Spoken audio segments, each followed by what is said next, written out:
பாண்டிச்சேரிக்கு trip plan பண்றீங்களா? உங்க பாண்டிச்சேரியில ஃப்ரெண்ட்ஸ் அண்ட் ஃபேமிலியோட வந்து ஸ்டே பண்றதுக்கு ஒரு பிரீமியமான லக்ஸுரி வில்லா தான் நம்ம Yash villa. Group stay, couple ஸ்டேக்கு ஏத்த மாதிரி இருக்க இந்த 3 BHK வில்லால இருக்க எல்லா ரூம்ஸ்லயும் ஏசி, டிவி, அட்டாச்ட் பாத்ரூம்னு ஃபுல்லி ஃபர்னிஷ் ஆகி ரொம்ப நீட்டா மெயின்டைன் பண்ணிட்டு இருக்காங்க.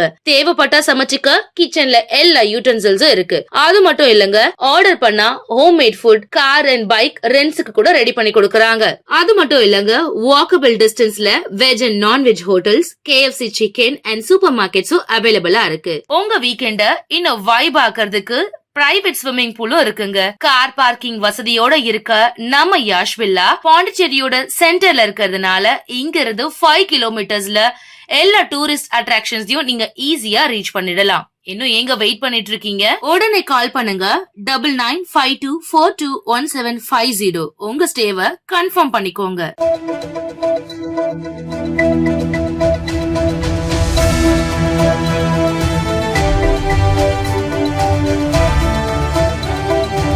வணக்கம். சக்தி சேனலின் புதுவையின் இன்றைய நிகழ்வுகள். புதுச்சேரி மாநிலத்தில் நிலவும் குடிநீர் பிரச்சினைகள் குறித்து நடைபெற்ற அனைத்துக் கட்சி எம்எல்ஏக்கள் ஆலோசனைக் கூட்டத்தில் அமைச்சர் முன்னிலையில் எம்எல்ஏக்கள் இடையே கடும் வாக்குவாதம் ஏற்பட்டதால் பரபரப்பு நிலவியது. குடிநீர் பிரச்சினை குறித்து ஆலோசனை, எம்எல்ஏக்கள் இடையே வாக்குவாதம். புதுச்சேரியில் நிலவும் குடிநீர் பிரச்சினைகள் தொடர்பாக பொதுப்பணித்துறை அமைச்சர் மல்லாடி கிருஷ்ணராவ் தலைமையில் அனைத்துக் கட்சி எம்எல்ஏக்கள் ஆலோசனைக் கூட்டம் நடைபெற்றது. கூட்டத்தில் பல்வேறு தொகுதிகளில் குடிநீரில் உப்புத்தன்மை, தரமற்ற குடிநீர் உள்ளிட்ட பிரச்சினைகள் குறித்து எம்எல்ஏக்கள் தெரிவித்தனர். கிராமப்புறங்களிலிருந்து ஆழ்துளை கிணறுகள் மூலம் நகர பகுதிகளுக்கு குடிநீர் கொண்டு வருவது குறித்து நேரு எம்எல்ஏ தெரிவித்த கருத்துக்கு செந்தில்குமார் எம்எல்ஏ எதிர்ப்பு தெரிவித்தார். இதனால் இருவருக்கும் இடையே கடும் வாக்குவாதம் ஏற்பட்டது. ஒரு கட்டத்தில் நேரு எம்எல்ஏ கூட்டத்தை புறக்கணித்து வெளியேறியதால் பரபரப்பு ஏற்பட்டது. இதனை அடுத்து பேசிய மல்லாடி கிருஷ்ணராவ் அமைச்சர், புதுச்சேரியில் சுமார் 7 தொகுதிகளில் குடிநீர் பிரச்சினை இருப்பதாகவும் அவற்றை கண்டறிந்து உடனடியாக தீர்வு காண அதிகாரிகளுக்கு உத்தரவிட்டுள்ளதாகவும் தெரிவித்தார். காரைக்கால் அருகே அரசலாறு பாலத்தின் கீழ் தலையில் பலத்த காயத்துடன் இளைஞர் ஒருவர் உயிரிழந்து கிடந்த சம்பவம் பரபரப்பை ஏற்படுத்தியுள்ளது. திருநள்ளாறு அடுத்த அத்திப்படுகையை சேர்ந்த செந்திலும் புதுத்துறையை சேர்ந்த மனோகரும் நெருங்கிய நண்பர்கள் என கூறப்படுகிறது. இந்நிலையில் விழுப்புரம் நாகை புதிய 4 வழி சாலையில் உள்ள அரசலாறு பாலத்தின் கீழ் ஒருவர் ரத்த காயங்களுடன் கிடப்பதாக போலீசாருக்கு தகவல் கிடைத்தது. இதனை அடுத்து நகர போலீசார் சம்பவ இடத்திற்கு சென்று பார்த்தபோது இருசக்கர வாகனம் ஒன்று கீழே விழுந்து கிடந்ததுடன் அருகில் இருந்த இளைஞர் ஒருவர் உயிரிழந்து கிடந்தார். கைரேகை நிபுணர்கள் வரவழைக்கப்பட்டு தடயங்கள் சேகரிக்கப்பட்டன. சம்பவ இடத்தில் பல்வேறு பகுதிகளில் ரத்தக்கரைகள் இருந்ததாக கூறப்படுகிறது. இதற்கிடையே அதே பகுதியில் படுகாயங்களுடன் மீட்கப்பட்ட மனோகர் காரைக்கால் அரசு மருத்துவமனையில் தீவிர சிகிச்சை பிரிவில் அனுமதிக்கப்பட்டுள்ளார். விசாரணையில் உயிரிழந்தவர் செந்தில் என்பதும் சிகிச்சை பெற்று வருபவர் மனோகர் என்பதும் தெரியவந்தது. செந்தில் கடந்த 2 நாட்களாக வீட்டிற்கு செல்லாமல் வெளியே தங்கியிருந்ததாக கூறப்படுகிறது. இதனால் சம்பவம் விபத்தா அல்லது வேறு ஏதேனும் காரணமா என்ற கோணத்தில் போலீசார் தீவிர விசாரணை நடத்தி வருகின்றனர். மனோகர் தற்போது மயக்க நிலையில் சிகிச்சை பெற்று வருவதால் அவர் சுய நினைவுக்கு வந்த பின்னர் அளிக்கும் தகவல்களின் அடிப்படையில் சம்பவத்தின் முழு பின்னணி தெரிய வரும் என போலீசார் தெரிவித்தனர். காரைக்கால் திருப்பட்டினத்தில் வண்டல் மண் திருட்டை தடுக்க வலியுறுத்தி விவசாயிகள் கண்டன ஆர்ப்பாட்டத்தில் ஈடுபட்டனர். காரைக்கால் மாவட்டம் திருப்பட்டினம் பகுதியில் பாசன வாய்க்காலில் வண்டல் மண் திருடப்படுவதாக கூறி திருப்பட்டினம் விவசாய சங்கங்கள் மற்றும் பாசனதாரர் சங்கங்களின் கூட்டமைப்பு சார்பில் கண்டன ஆர்ப்பாட்டம் நடைபெற்றது. திருப்பட்டினம் பின்னைத்தண்ணி வாய்க்காலில் பட்டப்பகலில் வண்டல் மண் திருட்டு நடைபெறுவதாகவும் இது தொடர்பாக உரிய நடவடிக்கை எடுக்கப்படவில்லை என்றும் ஆர்ப்பாட்டத்தில் பங்கேற்ற விவசாயிகள் குற்றம் சாட்டினர். மேலும் திருப்பட்டினம் கொம்யூன் பஞ்சாயத்து ஆணையர் மீதான குற்றச்சாட்டுகள் குறித்து விசாரணை நடத்தி உண்மை நிலையை வெளிக்கொண்டு வர வேண்டும், குற்றச்சாட்டு உறுதி செய்யப்பட்டால் சட்டப்படி நடவடிக்கை எடுக்க வேண்டும் என்றும் வலியுறுத்தினர். விவசாயிகளின் வாழ்வாதாரம் மற்றும் பாசன வசதிகளை பாதிக்கும் முறைகேடுகளுக்கு மாவட்ட நிர்வாகம் உடனடியாக முற்றுப்புள்ளி வைக்க வேண்டும் எனவும் கோரிக்கை விடுத்தனர். ஆர்ப்பாட்டத்தில் விவசாய சங்கத்தினர், பாசனதாரர் சங்கத்தினர் மற்றும் ஏராளமான விவசாயிகள் கலந்து கொண்டு கோரிக்கைகளை வலியுறுத்தி முழக்கங்களை எழுப்பினர். புதுச்சேரி அருகே கோட்டக்குப்பம் விடுதிகளில் ரூபாய் 21 லட்சம் மதிப்பிலான செல்போன்கள் திருடுபோன சம்பவம் தொடர்பான சிசிடிவி காட்சிகள் வெளியாகி பரபரப்பை ஏற்படுத்தியுள்ளது. புதுச்சேரி அருகே உள்ள தமிழக பகுதியான கோட்டக்குப்பம், தந்திராயன்குப்பம், சின்ன முதலியார் சாவடி, பெரிய முதலியார் சாவடி, பொம்மையார்பாளையம் உள்ளிட்ட பகுதிகளில் ஏராளமான தங்கும் விடுதிகள் செயல்பட்டு வருகின்றன. இங்கு புதுச்சேரி மற்றும் சுற்றுவட்டார பகுதிகளுக்கு வரும் சுற்றுலா பயணிகள் தங்கி செல்கின்றனர். இந்நிலையில் கடந்த 16ஆம் தேதி அதிகாலை தந்திராயன்குப்பம் பகுதியில் உள்ள 3 தங்கும் விடுதிகளில் புகுந்த மர்ம நபர் அங்கு தங்கியிருந்த சுற்றுலா பயணிகளின் சுமார் ரூபாய் 15 லட்சம் மதிப்பிலான 12 விலை உயர்ந்த செல்போன்களை திருடிச் சென்றதாக கூறப்படுகிறது. இந்த சம்பவம் தொடர்பான சிசிடிவி காட்சிகள் சமூக வலைதளங்களில் வெளியாகியுள்ளன. அதில் மர்ம நபரின் முகம் தெளிவாக பதிவாகியுள்ள போதிலும் இதுவரை அவரை போலீசாரால் கைது செய்ய முடியவில்லை. இதேபோல் கடந்த ஜூன் மாதம் தந்திராயன்குப்பத்தில் உள்ள தனியார் கெஸ்ட் ஹவுஸில் தங்கியிருந்த திருக்கோவிலூரை சேர்ந்த சுற்றுலா பயணிகளின் 6 செல்போன்கள் சுமார் 5 லட்சம் ரூபாய் மதிப்பில் திருடப்பட்டன. அந்த சம்பவத்திலும் சிசிடிவி காட்சிகள் இருந்தும் குற்றவாளி இதுவரை சிக்கவில்லை என கூறப்படுகிறது. 2 சம்பவங்களிலும் சேர்த்து சுமார் ரூபாய் 21 லட்சம் மதிப்பிலான செல்போன்கள் திருடப்பட்டுள்ளதால் தங்கும் விடுதி உரிமையாளர்கள் மற்றும் ஊழியர்கள் அதிர்ச்சி அடைந்துள்ளனர். தொடர்ந்து நடைபெறும் செல்போன் திருட்டு சம்பவங்களால் அப்பகுதியில் பரபரப்பு ஏற்பட்டுள்ளது. புதுச்சேரி அருகே விற்பனைக்காக பதுக்கி வைத்திருந்த 3 கிலோ 100 கிராம் கஞ்சாவை போலீசார் பறிமுதல் செய்து 3 வாலிபர்களை கைது செய்தனர். புதுச்சேரி அருகே தமிழக பகுதியான கோட்டக்குப்பம் பெரிய கடற்கரை அருகே உள்ள தென்னந்தோப்பில் இரவு நேரங்களில் அதிக அளவில் வாலிபர்கள் இருசக்கர வாகனங்களில் வந்து செல்வதாக போலீசாருக்கு ரகசிய தகவல் கிடைத்தது. இதனை அடுத்து கோட்டக்குப்பம் காவல் நிலைய இன்ஸ்பெக்டர் பாபு தலைமையிலான போலீசார் அப்பகுதியில் ரகசியமாக கண்காணித்தனர்.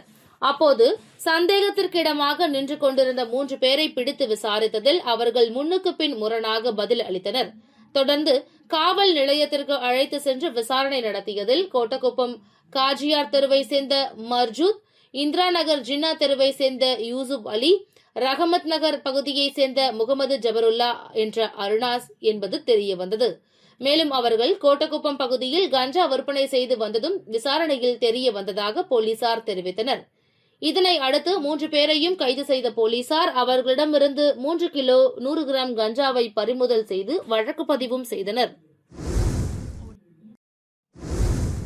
புதுச்சேரி அருகே பெண்ணுக்கு பாலியல் தொல்லை கொடுத்த வாலிபருக்கு பொதுமக்கள் தர்ம அடி கொடுத்து போலீசில் ஒப்படைத்தனர்.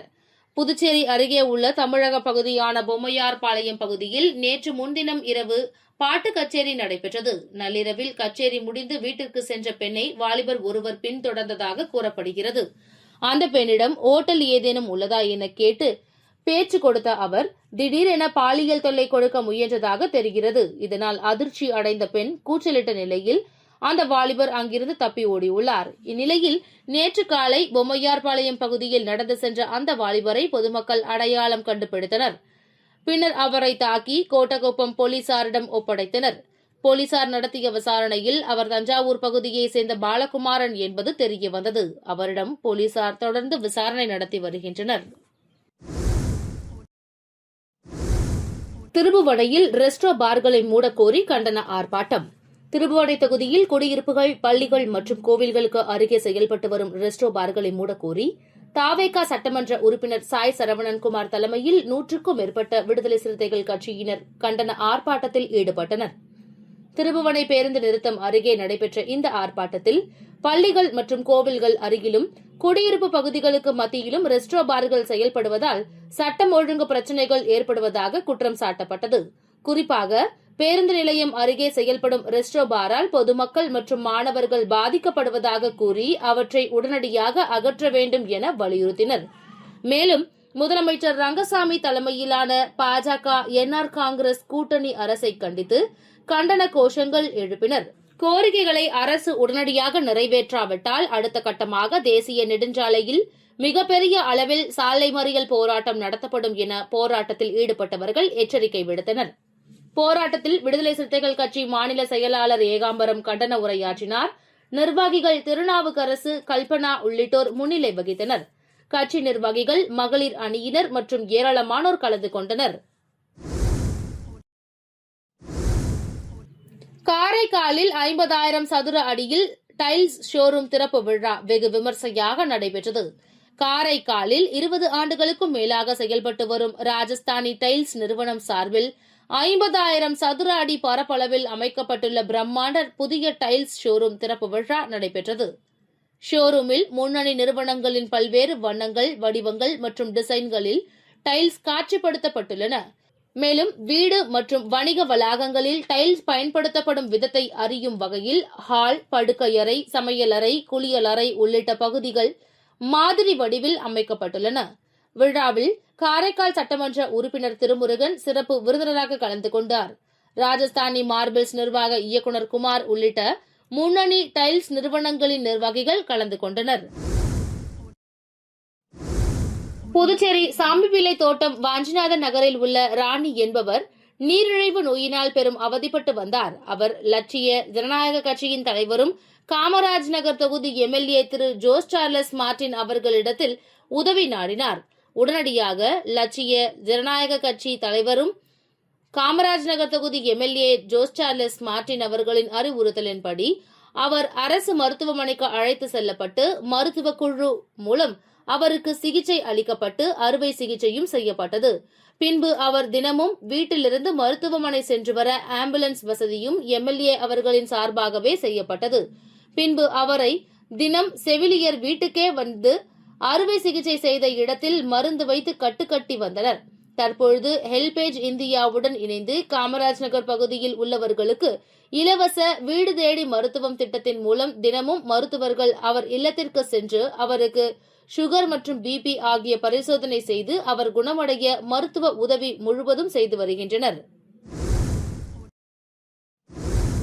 புதுச்சேரி லட்சிய ஜனநாயக கட்சியின் தலைவரும் காமராஜ் நகர் தொகுதியின் எம்எல்ஏவுமான திரு ஜோஸ் சார்லஸ் மார்டின் அவர்களின் அறிவுறுத்தலின்படி 80வது சுதந்திர தின விழாவை முன்னிட்டு குழந்தைகளுக்கு பல்வேறு விளையாட்டுப் போட்டிகள் நடத்தப்பட்டது. இந்த போட்டியில் வெற்றி பெற்றவர்களுக்கு லட்சிய ஜனநாயக கட்சியின் நிர்வாக பொதுச் செயலாளர் ராம்குமார், பொதுச் செயலாளர்கள் டாக்டர் துரைசாமி, வழக்கறிஞர் பிரபாகரன், செயலாளர் அனிதா, தொண்டரணி தலைவர் மதன் ஆகியோர் தலைமையில் பரிசுகள் வழங்கப்பட்டது. இந்நிகழ்ச்சியினையும் போட்டிகளையும் மகளிர் அணி சார்பாக நடத்தப்பட்டது. இந்நிகழ்ச்சியில் குழந்தைகள், பெற்றோர்கள் மற்றும் லட்சிய ஜனநாயக கட்சியின் மகளிர் தலைவர்கள், துணைத் தலைவர்கள், அணி உறுப்பினர்கள், நிர்வாகிகள் கலந்து கொண்டனர். ஆதார் மையத்தில் லஞ்சம் கேட்டதாக புகார், பெண் செவிலியர் வாக்குவாதம், வீடியோ வைரல். புதுச்சேரி முதலியார்பேட்டையில் உள்ள ஆதார் மையத்தில் ஆதார் அட்டையில் இடம்பெற்றுள்ள பாண்டிச்சேரி என்ற பெயரை புதுச்சேரி என மாற்றச் சென்ற பெண் செவிலியரிடம் லஞ்சம் கேட்டதாக புகார் எழுந்துள்ளது. இதற்கு மறுப்பு தெரிவித்த அவரிடம் தேவையற்ற ஆவணங்களை கேட்டு அலைக்கழித்ததாகவும் கூறப்படுகிறது. வாம்பாக்கீரப்பாளையத்தை சேர்ந்த தனியார் மருத்துவமனை செவிலியர் மஞ்சு ஏஎஃப்டி மில் சாலையில் செயல்படும் ஆதார் மையத்திற்கு பலமுறை சென்றதாக தெரிகிறது. பெயர் மாற்றத்திற்காக பல்வேறு ஆவணங்கள் கேட்கப்பட்ட நிலையில் குறிப்பிட்ட தொகையை செலுத்தினால் விரைவாக மாற்றம் செய்து தருவதாக ஊழியர் ஒருவர் கூறியதாக அவர் குற்றம் சாட்டியுள்ளார். புதுச்சேரி என குறிப்பிடப்பட்ட மின்சார கட்டண பில் உள்ளிட்ட ஆவணங்களை மஞ்சு கொண்டு சென்றபோதும் மீண்டும் மீண்டும் ஆவணங்களை கேட்டு அலைக்கழித்ததாக கூறப்படுகிறது. இதனால் ஆத்திரமடைந்த மஞ்சு ஆதார் மைய ஊழியர்களிடம் கடும் வாக்குவாதத்தில் ஈடுபட்டுள்ளார். இது தொடர்பான வீடியோ தற்போது சமூக வலைதளங்களில் வைரலாகி வருகிறது.